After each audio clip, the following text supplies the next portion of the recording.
이따금 카테고리를 벗어난 콘텐츠나 제품을 만들어내면서 억소리를 내게 만드는 천재들이 있죠. 영화 쪽에서는 롭과 겟아웃을 연출한 조던 필 감독을 들 수 있고, IT에서는 스티브 잡스를 떠올릴 수 있습니다. 미스터리 추리 소설 부분에서는 미치오 슈스케가 돋보입니다. 특히 해바라기가 피지 않는 여름은 캐릭터와 이야기 방식이 기존 미스터리 소설에서는 찾아볼 수 없을 정도로 충격적입니다. 미스터리의 긴장감과 스릴, 판타지의 엉뚱함과 몽환성, 호러의 공포, 또 범죄 소설의 잔혹성과 엽기성 등이 뒤엉켜서 아무나 쉽게 받아들이지 못하는 아우라를 발산을 하죠.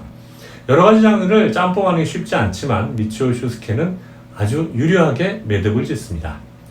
죽음은 이 소설의 처음부터 끝까지 관통하는 소재입니다. 다양한 사람들과 동물들이 죽고요. 누군가는 자살을 하고 누군가는 살해를 당합니다.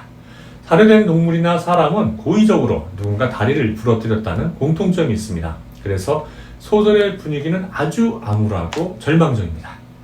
살인사건에 얽힌 미스터리가 중심이 되는 범죄 추리소설과 달리 이 소설은 죽은 사람들을 다시 환생시킵니다.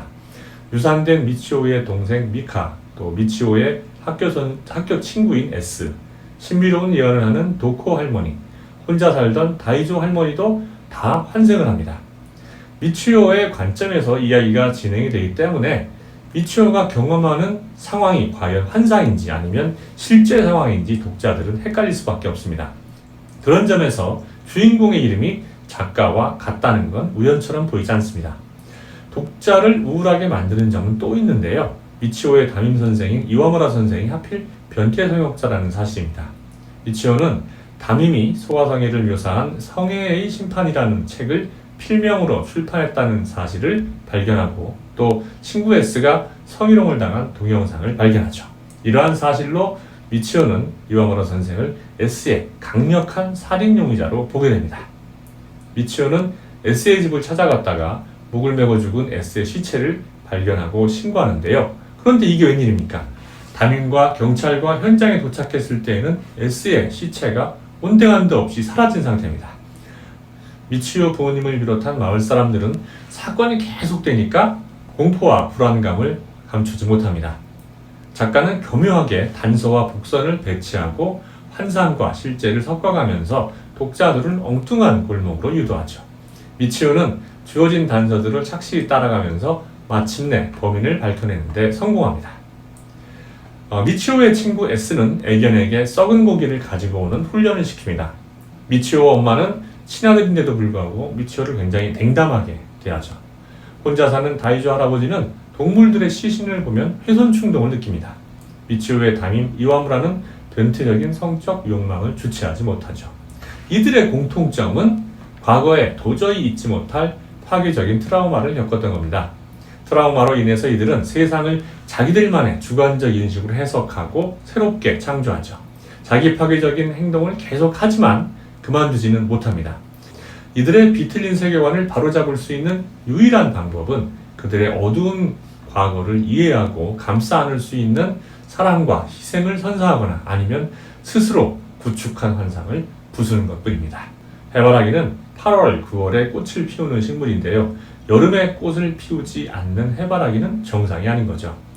거미가 된 S가 미치오에게 하는 이야기 중에서 자신이 목을 맬 때 해바라기가 다른 것들과 달리 환하게 보였다고 말하는 장면이 있습니다. 또 S의 시신을 발견한 미치오는 S의 방을 향해서 피고 있는 해바라기들이 모두 커다란 꽃을 피우고 있다는 광경을 발견합니다.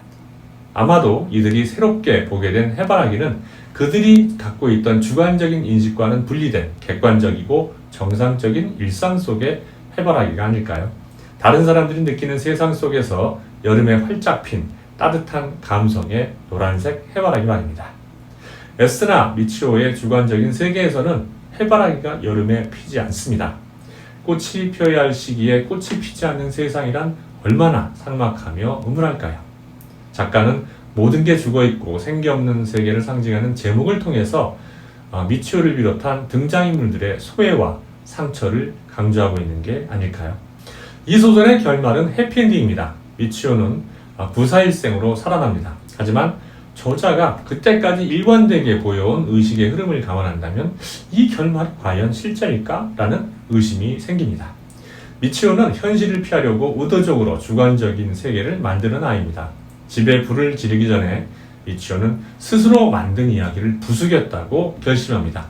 연기와 화염에 둘러싸인 채 희미해져가는 의식 속에서도 미치오는 만족하죠.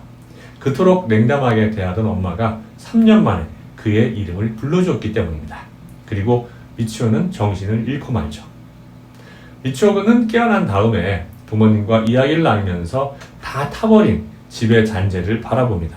하지만 미치오가 보고 느끼는 환경이 현실이 아닐 수도 있다는 단서가 있습니다. 바로 미카가 여전히 미치오에게 말을 건네고 있는 장면입니다.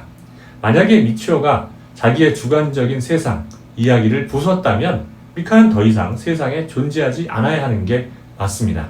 마지막으로 이 소설의 주제를 함축적으로 담은 미치오의 이야기를 전해드리면서 리뷰를 마치고자 합니다. 불과 10살의 어린 아이가 이러한 생각을 기반으로 잔혹한 주변 환경을 피해서 자신만의 세계를 구축할 수밖에 없었다는 설정에 가슴이 찡해오고요. 또 이런 이야기를 만든 미치오 스스케의 놀라운 천재성에 감탄을 하게 됩니다.